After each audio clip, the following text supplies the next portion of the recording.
সাথীর বর হলে 1 লাখ টাকা দিয়ে গরু এনে দিচ্ছে। সমস্যা নেই, আমরাও তো এবার 1.5 লাখ টাকা দিয়ে গরু কিনে এনে গরু কুরবানি দেবো। ঠিক আছে মা, আমি তাহলে রেখে দিলাম। আর পারলি আব্বারা নিয়ে আসেন। কি ব্যাপার, কার সাথে কথা করছিলে? আর বইলে না, মা ফোন দিল। তা তুমি আমাদের গরু কিনতে যাবা কবে? কিসের গরু? কেন, তা কুরবানির গরু কিনতে যাবা না? কুরবানির গরু?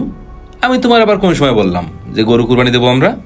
কেন, তুমি না গত বছর আমার বললা যে সামনের বার গরু কুরবানি দিবানে? আরে আমি তো তোমারে কইছিলাম যদি আল্লাহ সামর্থ্য দেয় তাহলে আগামী বছর একটা কুরবানি দেবো, কিন্তু এবারও তো মনে আছে না যে দিতে পারবা না। বেতন এখনো পালাম না, ঈদের জন্য কেনাকাটা করা লাগবে সবার জন্য, তাতে কতগুলো খরচ।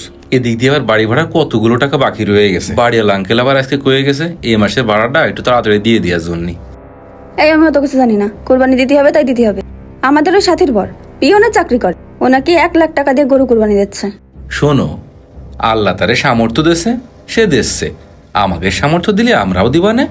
শোনো, দেওয়ার ইচ্ছা থাকলে মেলা রকম ভাবেই দেওয়া যায়। কেন তুমি তোমার বন্ধু বান্ধবের কাছে টাকা ধার নিতে পারছো না? টাকা ধার নিয়ে দাও। আরে ঈদের সময় তো সবারই খরচ খরচা আছে, কিডা আছে যে আমার জন্য ধার দেওয়ার জন্য বসে রইছে? শোনো, আমি এত কিছু শুনতে চাচ্ছি না। তুমি যদি এবার কুরবানি না দেছো, আমি কিন্তু বাপের বাড়ি চলে যাবো, এই জায়গায় থাকবো না। আরে তুমিও না ভাও রাগ করতেছো। তুমি জানো না আমার কয় টাকা ইনকাম, কয় টাকা খরচ? সারাদিন তো মুখে খালি বন্ধু বন্ধু থাকে। তাহলে যাও, একটু বন্ধুকের কাছে টাকা আনতে পারতেছো না, তাহলে কিরাম বন্ধু তোমার? এই যে কথায় কথায় তুমি খালি উল্টো পাল্টা বকো, এগুলো কিন্তু ভালো লাগে না। তোমারও তো ভালো লাগা লাগবে না। আমি যখন বলিছি কুরবানি এবার দিয়া লাগবে, তার দিয়াই লাগবে। শোনো, এসব আজুরি পেশাল বাদ দাও, তোমাকে বাদ দাও দিন, আমি খাইতে অফিসে যাবো। উঠলো ভাই, চলো দরগায় যাই, কুরবানি দিতে হবে, টাকা নেই পয়সা নেই, কুরবানি দাও। আচ্ছা ঠিক আছে, তালা দিয়ে চাবি দিয়ে এসছি প্যাকেটের ভিতর। আসসালামু আলাইকুম সাদ ভাই। ওয়ালাইকুম আসসালাম। কিছু বলবেন সোহেল ভাই? হ্যাঁ ভাই, একটু কথা বলতে আসলাম আপনার সাথে। হ্যাঁ ভাই, কি বলবেন বলেন। ভাই একটু কিছু কথা বলতে এসেছিলাম আপনার সাথে। কি দিয়ে যে শুরু করব, কিরকম লাগতেছে তারপরও না বললে নয়। আপনার কাছ থেকে তো আগে কিছু টাকা ধার নিয়েছিলাম, সেটা তো পাবেন, ওইটা এখনো শোধ করতে পারলাম না। তারপরও কিছু টাকা দরকার হয়ে পড়েছে। যদি আর কিছু টাকা আমার ধার দিতে পারতেন তাহলে খুব ভালো হতো ভাই। ভাই এমন সময় আসলেন, আমার একটু টাকা সংকট চলতেছে। আপনি তো জানেন সামনে কুরবানি, আমারও গরু কিনতে হবে, ওই জায়গায় একটু সংকট। তারপরে যদি পারি, কয় টাকা লাগবে ভাই আপনার? ভাই টাকা তো লাগতো প্রায় লাখখানেক, তা আপনি লাখখানেক না দিতে পারলেও 1050 টাকা দিলেও হবে না ভাই। ভাই 50,000 টাকা দেওয়ার মতো পরিস্থিতি আমার এখন নাই। আপনি অন্য জায়গায় একটু চেষ্টা করে দেখেন ভাই। ও আচ্ছা ঠিক আছে ভাই, আমি দেখি তাহলে অন্য কোনো জায়গা থেকে ব্যবস্থা করতে পারি কিনা।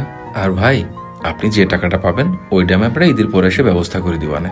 আচ্ছা ঠিক আছে ভাই, আপনি ওই টাকাটা একটু দেওয়ার চেষ্টা ঠিক করেন আছে ভাই, আসি তাহলে ভাই। আসসালাম। আচ্ছা ভাই, ওয়ালাইকুম আসসালাম। কি যে করি, এতগুলো টাকা আমি কোনে পাবো?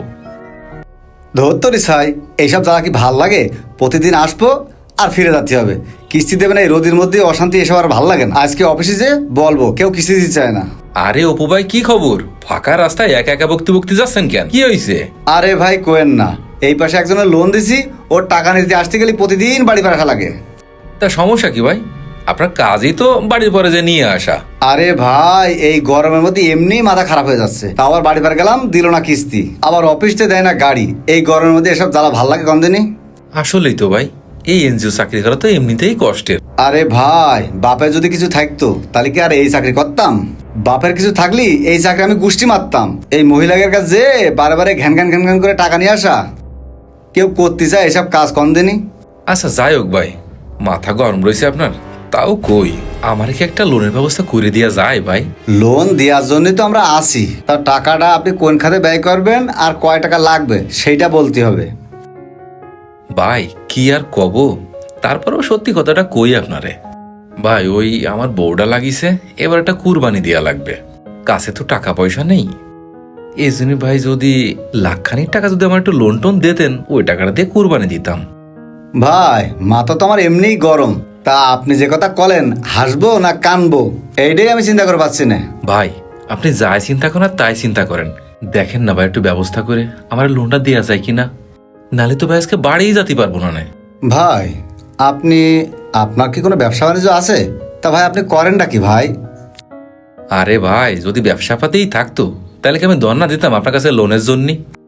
এই আপনার মতোই মনে করেন যে কোন এক অফিসে কামলা দিই, এই 10-12 হাজার টাকা বেতন পাই। ভাই আমি আপনার একটা সৎ যুক্তি দিই, আপনি 1 লাখ টাকাতে লোন তুলে কুরবানি দেবেন। আপনি কি জানেন যে 1 লাখ টাকা লোন তুললি ওর কিস্তি কত আসবে মাসে? মিনিমাম 10,000 টাকা কিস্তি আসবে। আপনি যে চাকরি করেন ভাই, তা এই টাকাতে কিস্তি দেবেন কি করে, আর আপনি সংসার চালাবেন কি করে কন্দিনী? ভাই অত কিছু বুঝি না ভাই, আপনি আমার একটু লোনের ব্যবস্থা করে দেন ভাই। আমি যদি এই দিয়ে গরু কুরবানি না দিতে পারি তাহলে আমার আর বাড়ি জায়গা হবে না ভাই। ভাই আসলে এইসব বিষয় বলার কোনো অধিকার আমার নেই, তারপরেও বলতেছি, আপনি যে কুরবানি দেবেন, আপনার তো কুরবানি হবে না ভাই। এই কুরবানি দিয়ে আপনার লাভটা কি কন্দিনী ভাই? এ ভাই আপনি কিরাম কথা করছেন? আপনি কি জানেন যে আমার কুরবানি হবে কি হবে না? আসলে আমি যতটুকু জানি, আমাদের কোরআন হাদিসে আছে, আমি তো বেশি জানি না, তারপরেও বলছি, 1 টাকা সমপরিমাণ ঋণ থাকলেও আপনার কুরবানি হবে না। আর আপনি ঋণ নিয়ে কুরবানি দেবেন, এই কুরবানি কি হবে ভাই? তাই বলে কি এইসব লোক দেখানো কুরবানি বাদ দেন, বাদ দিয়ে আপনি বাড়ি যান, বাড়ি যেয়ে ভাবিরে সুন্দর করে বুঝে রাখেন গে। ঠিক আছে ভাই, বুঝতে পারছি আপনি আমার লোন দেবেন না। আচ্ছা ভাই, তাহলে যান, আপনি বাড়ি যান, বাড়ি যেয়ে ভাবিরে বুঝন গে। আচ্ছা ঠিক আছে ভাই। এ তুমি বাইরে দাঁড়ায় রয়েছো কি জন্য? চলো ভিতরে চলো।